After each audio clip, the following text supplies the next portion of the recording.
Hello everyone, welcome into Fatty's Feast, where we make the best food you'll ever eat without leaving your backyard. My name is Josh, and today I'm going to be showing you how to make the most delicious melt-in-your-mouth pork belly you'll ever have. Let's get started.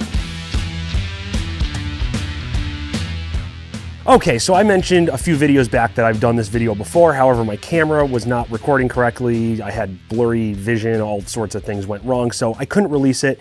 But let me tell you, this came out so freaking perfect, and I'm going to try my best to recreate those results today. You're just gonna have to take my word for it. It was delicious, best pork belly I've ever had. Plus, we're cooking it on the Freedom 94 offset smoker by Patriot Pits. Now, I've done pork belly burnt ends before, which is one way of cooking pork belly. I'll put that video link right here above my head. But today we're gonna be making these like a brisket, meaning we're gonna season them like a brisket. We're gonna get similar bark to a brisket, and we're also going to slice it and serve it like a brisket. It's not gonna take 16 hours, I hope. It shouldn't.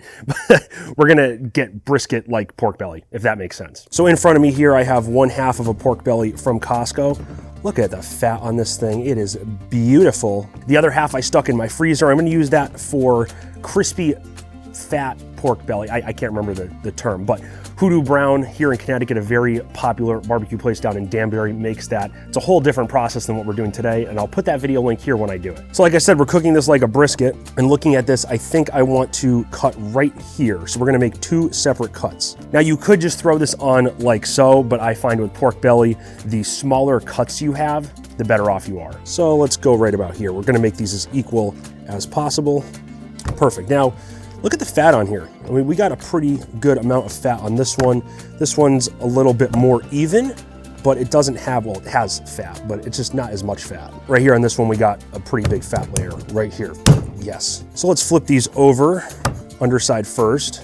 I'm not gonna use a binder today, but I'm gonna put salt on this one first, and you'll see why in a second. And we'll just make sure we get all sides here. Okay, I'm gonna let that one sit. This one right here, I'm going to season with my special super secret brisket rub. Links for the recipe are in the description so you can make it yourself. Now this rub already has salt in it, so I'm not pre-salting this one. We're just doing it just like a brisket. Once again, get all sides. Perfect. Okay, so there's that one. This one I have a super secret pork rub. Once again, links in the description so you can make it yourself at home. Now this one has a lot of different ingredients. That's why I keep the salt out of here so I can control how much salt I'm putting on. But it's got a really interesting flavor profile. It's hard to explain, but it's not as sweet as some pork rubs out there. It's sort of got like a little bit of a kick, but like some mustard flavor and other interesting things that you don't really find on pork rubs. So I'm just gonna come in here like so, just give it a nice sprinkle down. And the reason I don't have this in a shaker is because I don't have any shakers to spare at the moment. And I can be pretty generous with this, it's not gonna kill it. And another thing, like I mentioned in other videos, putting that salt on beforehand actually allows this rub to adhere to the meat a little better. That's why I'm not really using a binder with this. All right, we can flip this bad boy over, along with this one. And we'll do the same thing. Got a lot of pepper on this side already. That's interesting. Try to mop up some of this on the sides a little more. That one looks good. And just this one. I just realized my camera over here wasn't recording the whole time. Go figure, always happens. But look at these things, they look absolutely freaking gorgeous. Now you might be asking why I'm doing 2 separate rubs with this. I sort of want to do an experiment, but at the same time, I just like 2 different flavor profiles. If we're doing 2 different cuts, why not make it fun and interesting, and we'll see which one we like the best at the end. I always love experimenting with beef rubs when doing pork, because it just adds a little bit of fun to it. Pork rubs are always really good. So let's get these bad boys on the smoker. Why did I do that? I still need that hand. Oops. So we're gonna put our brisket rub right here, and our pork rub right here. Brisket, pork, brisket. Got it? Get it? Good. And probe will go right here. And I'll throw a water pan over there when I get one. We'll shut her down.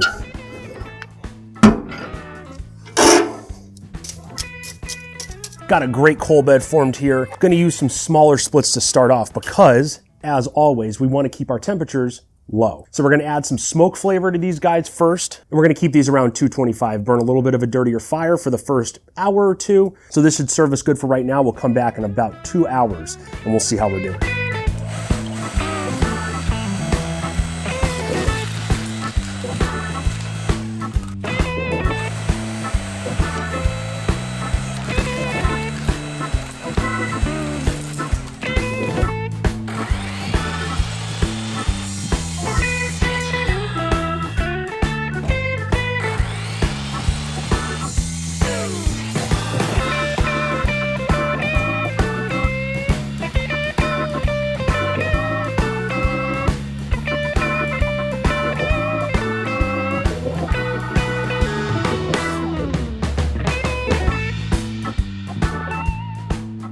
All right, everyone, we're just about 2 hours into this smoke. We've been maintaining our low and slow temperatures, and we got some nice blue smoke coming out of that stack. So we're gonna have delicious smoke flavor on these. But before we look at what we have, it is St. Patrick's Day. So what do I have here?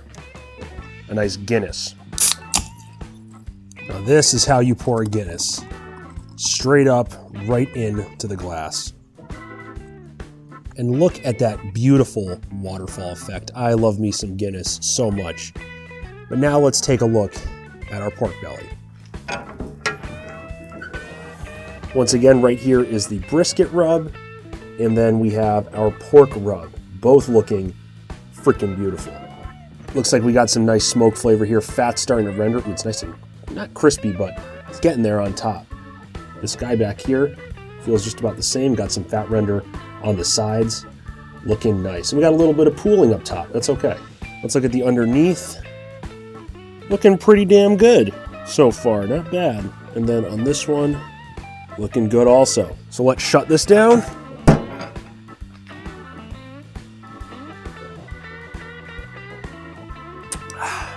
Perfect. The alcoholic in me is coming out. It's National Alcoholics Day today. This video isn't coming out on St. Patrick's Day. It's just I'm filming it on St. Patrick's Day, so it is what it is.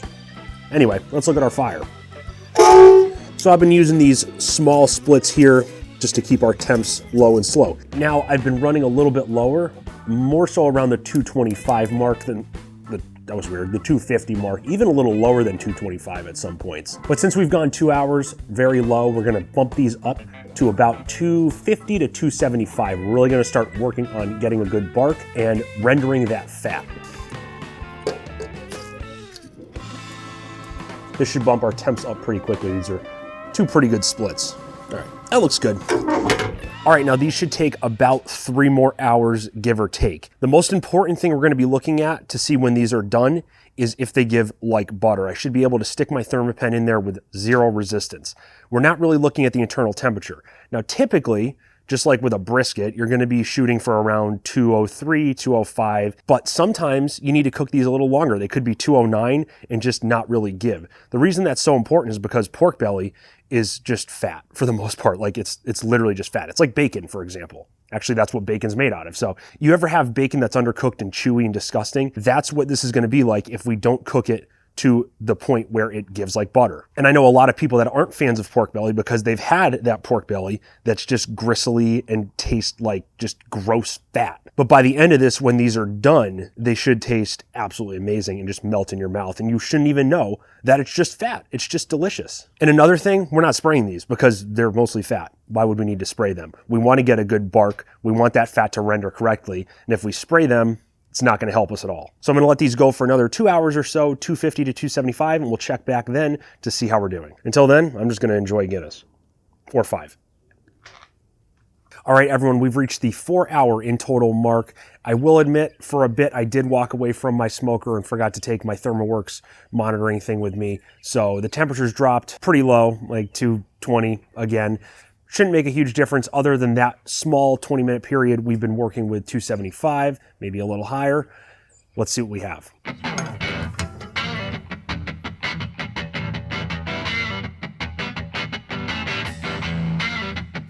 All right, so you notice both of them have pretty much the same color. This one has a little bit more of a red tinge because of that seasoning we put on there. If we temp them, we're at 169, nice. 181 back here.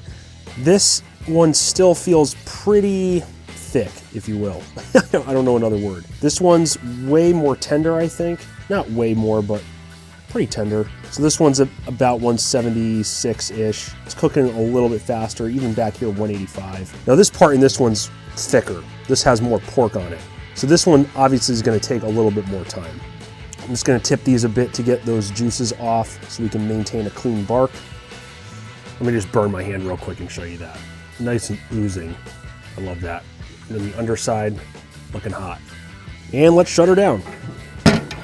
Now I think these guys need about another hour. so 5 hours total. I think I might have said that. Maybe I didn't because I'm usually wrong every time I say something, but we'll see how it goes. This one in back with the pork rub might be done before the one in front with the brisket rub, only because that cut is a little bit smaller, it's a little bit thinner. So if we have to pull that one first, it is what it is. We're gonna be looking at that tenderness. So I'm gonna keep doing what I'm doing, maintaining those higher 275-ish temps, and we'll come back when we're ready to pull them, while still enjoying a cold Guinness, not a sponsor. And this is what we have after about 6 hours. They are looking hot as hell. Look at those bad boys. All right, so this will be the test. Oh yeah, so freaking tender. Now, what we'll notice is there's a little bit of resistance down at the bottom. That's just because of the bark at the bottom, I guess. That's looking amazing. Do you see that? Look at that. That bark. I can just stick my finger in there. It just gives like butter. I don't want to do that too much, but these are going to be delicious. I'm also shocked these finished at the same exact time. So let's get these bad boys on the cutting board, just like so. We're gonna let these guys rest for a little bit, about a half an hour. We'll come back and do our taste test.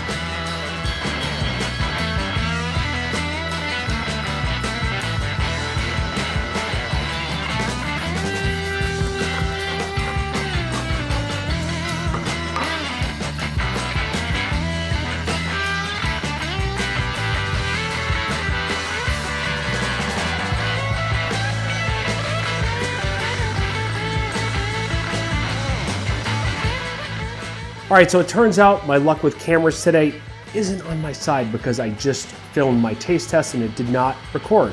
So you can't see my live reaction. But with this brisket rub, it tastes really good. A lot of smoky flavor on that. It tastes like a brisket almost. The bark's very crunchy. With this pork rub, it's a little sweeter. I get a little less smoke flavor. Not much, but it's not terrible. I can taste the sugar in that, hashtag diabetes, but that's not bad. As far as which one I like most, I think it's personal preference. I mean, this bad boy, it tastes like meat and it has a smoke flavor. This one, smoke flavor is a little bit blocked. If you like a sweet flavor, which I'm not a huge fan of because the diabetes, it's fine. Like, I would eat it any day. Do I think this is as good as my first pork belly I did when I couldn't record because I had so many issues? Maybe it's the pork belly. I don't know, YouTube doesn't want me to make pork belly. The cool thing is you don't like really realize you're eating fat. Like it's so good. It just melts in your mouth. It tastes like meat. And just that salty barbecue flavor, I can't describe it. Also, I'm using this slicing knife from Marico, I guess is how you pronounce it. I usually use Mercer, but Dan convinced me to buy this non-serrated edge.